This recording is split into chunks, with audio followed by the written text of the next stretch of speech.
শুভেচ্ছা। বন্ধুরা দেখেন, আমাদের এক ভাই, উনি সুদীর সেই সাইপ্রাস থেকে এসছে কিসের জন্য? লাইসেন্সের জন্য, বিআরটিএ সনদপ্রাপ্ত ডিএল, এই ড্রাইভিং লাইসেন্সের জন্য। উনি বাইরে কান্ট্রিতে গাড়ি চালান।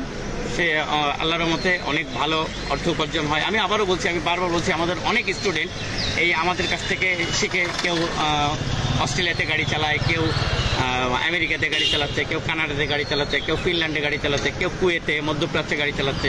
ঠিক সেরকম আমাদের এই ভাইটা সাইপ্রাস থেকে সরাসরি লাইসেন্সের জন্য দেখেন কতটা সচেতন। আপনিও সচেতন হবেন। সে সরাসরি এয়ারপোর্ট থেকে দেখেন তার লাগেজ নিয়ে এসছে লাইসেন্সের জন্য। তাই আমি আপনাদের বলবো এই ভাইয়ের জন্য, ভাইয়ের নাম কি? এই সোহাগ ভাইয়ের মতন সবাই সচেতন হন। মনে রাখবেন, বিআরটিএ লাইসেন্স, বিআরটিএ সনদ ব্যতীত আপনি গাড়ি চালালে সেটা দণ্ডনীয় অপরাধ।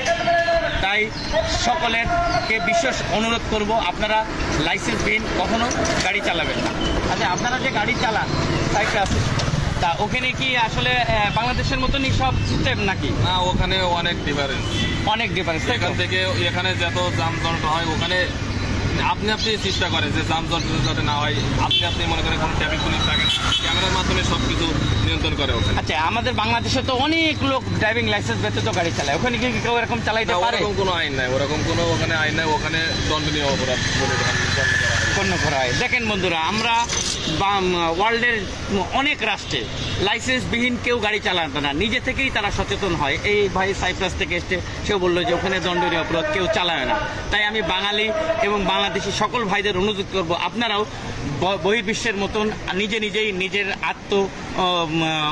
মনে থেকে সিদ্ধান্ত নেন যে আমরা কখনো আর লাইসেন্সবিহীন গাড়ি ড্রাইভিং করব না। ভাই ভালো থাকেন। আপনাকে উপস্থিত ড্রাইভিং ট্রেনিংয়ের পক্ষ থেকে স্বাগতম। এবং আপনি যে কাজটা করেছেন এটা একটা উজ্জ্বল দৃষ্টান্ত। আপনারা সবাই এই ভাইয়ের মতন কেউ আর বসে থাকে না। দেখেন, সে বাসায়ও যায় নাই, সে চলে এসছে লাইসেন্স করতে তার নিজের মনের তাগিদে। ভালো থাকবেন সবাই। সবাইকে উপসহ ড্রাইভিং ট্রেনিংয়ের পক্ষ থেকে আবারও জানাই, বিশেষভাবে অনুরোধ জানাই, আপনারা লাইসেন্সবিহীন কখনো গাড়ি ড্রাইভিং করবেন না। এটি একটি জঘন্যতম অপরাধ। ভালো থাকবেন সবাই।